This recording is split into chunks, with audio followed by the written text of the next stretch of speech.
In the villages, especially, whenever you was a childhood, at your childhood, you bought chocolates or otherwise lollipop or somewhere from a small kirana shop just beside your home, or just at the end of your what we call your street.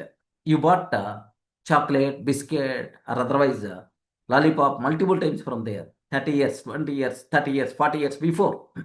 But still, if you visit that place, same person, same things only is keep on selling.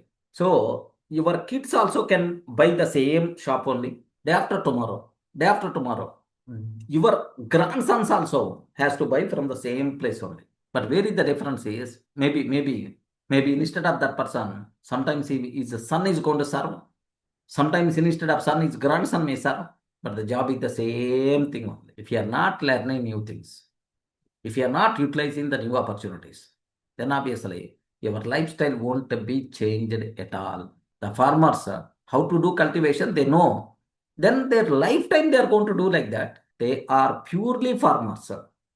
But this person, from slave to rich person, one of the richest persons of the Babylon, this person became.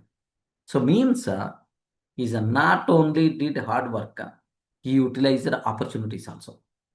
He continuously learned the things and he utilized the opportunities also. So remember that. First observation. Are you going to learn new things? Yes, ma'am. Do you want to be continuous learner? Yes, sir. Yes, sir. Otherwise, just like a farmer, where you are doing, there only your life will be forever, forever.